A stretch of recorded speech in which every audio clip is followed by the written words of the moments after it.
दोस्तों आज हम आए हैं जिम कॉर्बेट। जिम कॉर्बेट जैसा कि आप जानते हैं कि ये उत्तराखंड का एक ऐसा प्लेस है जहाँ पर बहुत से लोग घूमने आते हैं।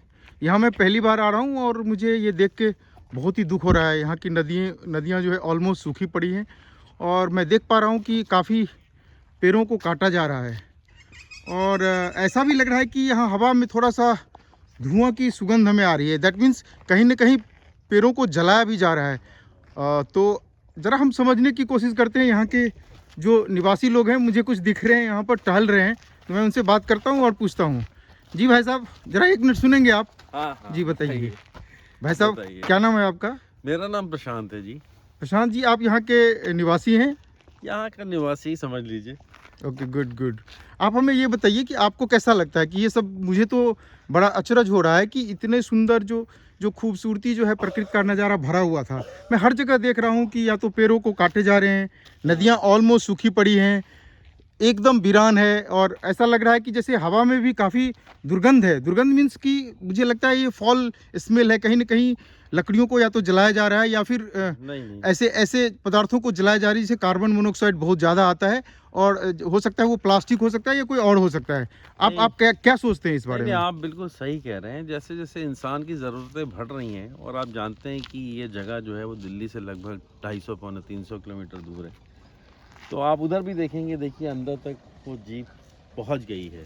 ठीक है ना? तो अंदर के अंदर जब भी हम लोग जहाँ जा रहे हैं आगे, इस गाड़ी के रिवर साइड ले जा रहे थे अभी ओके दिखाने के लिए। और रिवर साइड समझ लीजिए कि यहाँ तक जो रिसोर्ट की बनने की तादाद बढ़े जा रही है।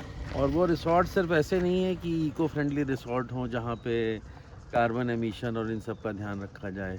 तो आप मोटे तौर पे ये कह रहे हैं कि यहाँ जो लोग घूमने आते हैं, हाँ, कहीं ना कहीं उन्हीं लोगों का ये कंट्रीब्यूशन है। जैसा आपने देखा अभी गाड़ियां जा रही थी, हाँ, तो उससे धुआं निकल रहा होगा। देखिए गाड़ियां तो जा रही हैं, लेकिन जब भी हम कहीं ऐसी जगह जाते हैं तो हमें थोड़ा ना अपनी लग्जरी पे थोड़ा कॉम्प्रोमाइज़ करने की आदत होनी चाहिए।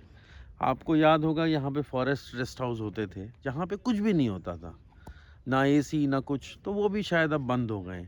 तो जब हम ऐसी जगह आते हैं तो हमें जगह इको फ्रेंडली चाहिए और हमें लग्जरी चाहिए 5 स्टार की।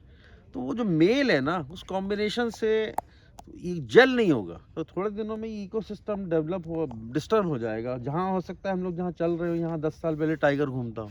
देख लीजिए, तो प्रशांत जी ने बिल्कुल सही कहा और मुझे ये बोलने में तनिक भी गुरेज नहीं है कि ये हम जैसे लोग ही जो यहाँ पर आते हैं और पर्यावरण का ध्यान नहीं रखते, यही एक कारण है कि यहाँ पर ये दुर्दशा हमें देखने को मिलेगा। तो क्या आने वाले समय में कुछ इम्प्रूवमेंट हो सकता है? क्या हम अपने आप को थोड़ा सा इस वातावरण के अनुकूल ढाल सकते हैं? मैं एक दूसरे व्यक्ति से बात करना चाहूँगा।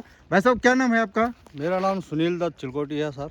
आप तो पहाड़ के ही लगते हैं। जी बिल्कुल, मैं उत्तराखंड के यहाँ से कुछ 50-60 किलोमीटर दूर लोहाघाट एक डिस्ट्रिक्ट चंपावत है, वहाँ का मूल निवासी हूँ।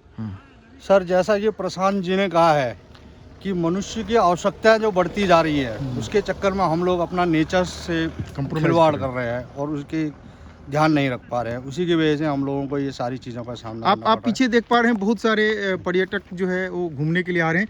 एक तीसरे व्यक्ति हैं। भाई साहब आप सुनेंगे ज़रा? मैं आपके शहर में आया हूँ, आपके नगरी में आया हूँ, कुछ आप बताएंगे यहाँ के बारे में कि यहाँ जो ये दुर्दशा, ये सामने देखिए, ये देखिए, ये सामने आप देख रहे हैं नदियाँ हैं, यहाँ पर बिल्कुल सूखी पड़ी हैं, बिल्कुल सूखी पड़ी है।